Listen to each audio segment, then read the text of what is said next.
Alright guys, so we are off to go see the next movie in the StillerBros in the movie series, which is Hunger Games Mockingjay Part 1. Not a great thing, not great. Part 1. I don't like Part 1. I don't like the fact that there has to be a Part 1, but you know, it's fine, whatever. I mean, even the Avengers are doing this crap, but I'm okay with the Avengers doing it. Maybe it's that kind of narrative. Maybe Joss Whedon knew when he started writing it that he was going to be like, all right, this is too epic to split to keep together, like when Quentin Tarantino made Kill Bill. But Part 1, two parts. Stop it! All right, so we've seen all the movies of this series so far. We've read all the books. And we did do a StillerBros at the movies last year for Catching Fire. If you look at the playlist, there is one, but it never processed properly because our internet went out, because things kept going out the second it was almost done. There were a lot of things back then. It was editing it. There was some editing things.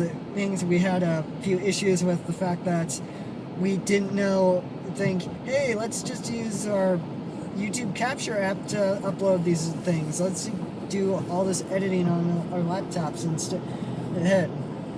But now we're doing it on our directly through the Capture app, so it's not changing anything. So it takes a shorter time to upload. We don't have to go through the process of going through and editing everything together.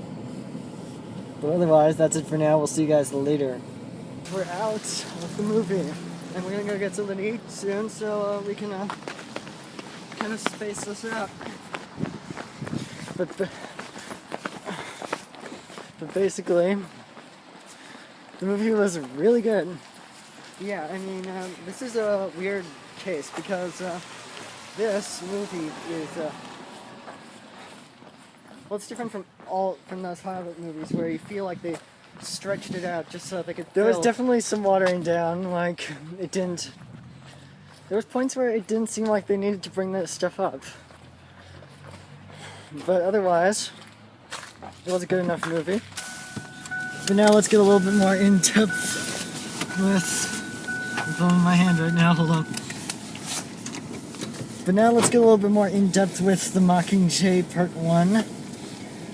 Starting with the direction. And honestly, there were some points where the overuse of Steadicam kind of made it hard to keep focus, kind of take you out of the moment a little bit, but you know, it's fine. They did a little bit too much Steadicam, they made even some shaky cam in there, but otherwise, direction was pretty good. With the acting, this was not an underacted movie. This was in fact very good acting. Jennifer Lawrence, it feels weird when you think about the way she never took a single acting class. So her acting just seems effortless when you look at the big picture of it, and that's one of the things that really stands out in this movie. Her acting just seems so effortless. The way she looks like she's breaking down through most of the movie, yet also strong, level-headed, and that's just it. The fact that she is a completely different person in real life than she is in almost any appearance she's ever made on screen is almost incredible. But the fact that she is these characters, and yet she's a completely different person in real life. She's probably one of the most fun actors to watch as just being themselves than anything else. And then Josh Hutcherson, I would like to commend him for being legitimately scary in this movie. The very end of the movie, we settle on a shot of him, and he legitimately frightened me. It was just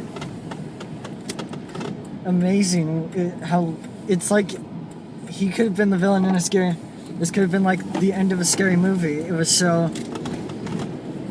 frightening, yet the ending of this movie was actually a very good place to conclude on, but the problem is, again, it was watered down a little bit, so... But the fact is, this movie ended exactly where I thought it would when they when I thought they're going to split this into two parts. It ended pretty much when I was sitting in the theater. I knew exactly what part of the book they were going to end it on, so I wasn't exactly surprised on why they ended it. But what surprised me was the way they handled the scene, because in my head, when I was reading the book, it was a little bit understated. It was like a second, but in the movie, they intensified it. They pushed it to the limit. It was like incredible, emotional, raw, almost scary. It just made you jump in your seat. It was so frightening to watch. And Elizabeth Banks, she returned to Effie. She came. I kind of didn't think she was going to be in this movie at all, because in the book, Effie doesn't show up until the third act. Whereas, but the fact is that when Suzanne Collins saw Catching Fire, she immediately went to Francis Lawrence and was like, "There is no way you're not putting Effie in this movie." And another reason I thought she wouldn't be showing up again was because she's directing her own movie now with Pitch Perfect 2 coming out later this year, so. But otherwise, we're just gonna take a break quick, guys. We gotta go get some food, so we'll be back. Alright, guys, we got the food. Alright, so let's keep going. Alright, let's talk about Philip Seymour Hoffman, to whom this movie is dedicated to. Who, because of all the hard work he put in this movie, because he worked hard and he unfortunately lost his life to a drug overdose before this movie came out. He was great. He was incredible in it because he had this understated tone to him. You could tell his character is pushing it so much. He's the one behind the camera pushing all the buttons. He's basically the director of the entire propaganda piece. He is the network executive. He's the producer of everything. So I kind of wonder if that was the way he directed her in that one scene was the way he directed people because he directed a movie. So I'm wondering if that was the way his normal method of direction.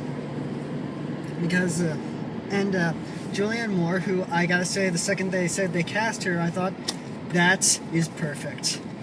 It was a perfect casting. We were looking. She's a very great actor. We've seen some of her work. And she did not disappoint at one single bit. So, hats off to everyone.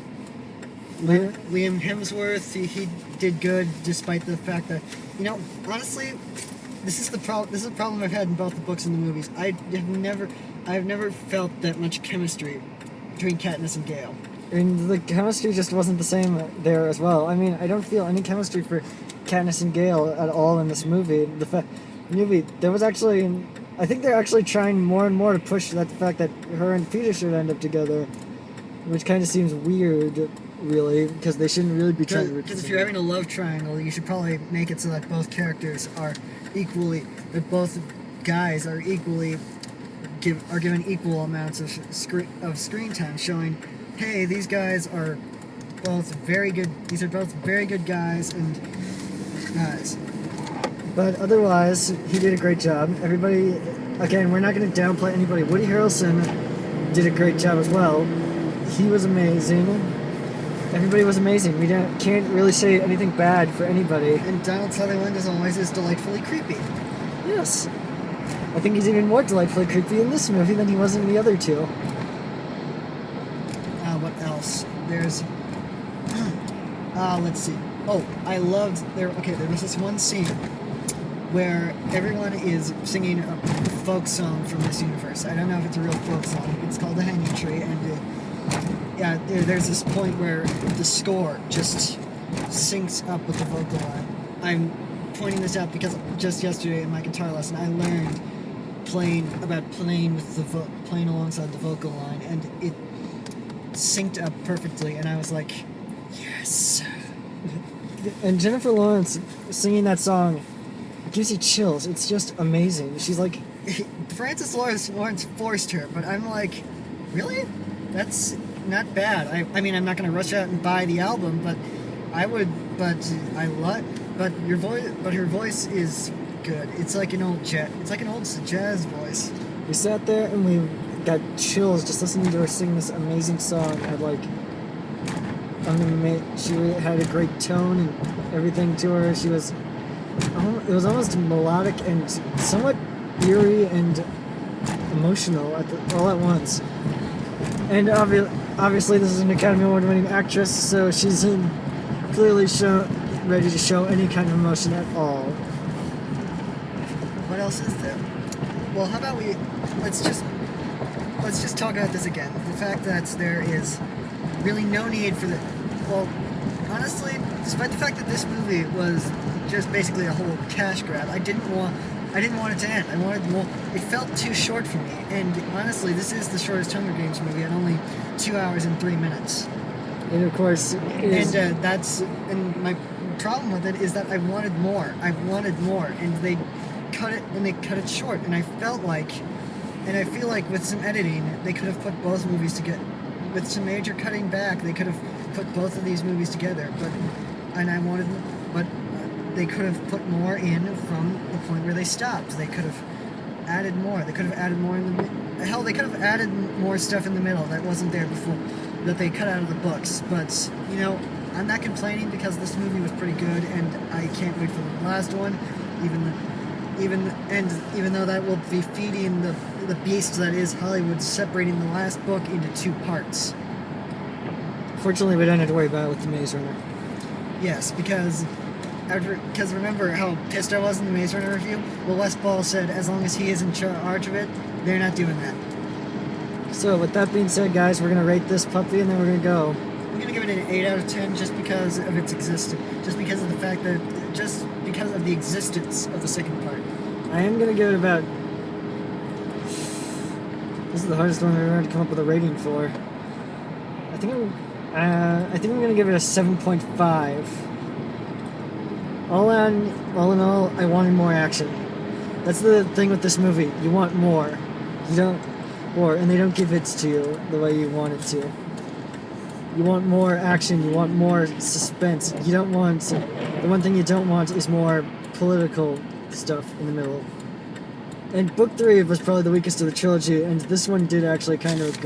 And this is actually one of the second better of the... This is one of the lesser of the movies as well, but it was still a pretty good movie. Now, what I should point out is that another reason I'm looking forward to part 2 is because the second half of the book was my favorite part of the book. It wasn't... Look, I felt that the first half was...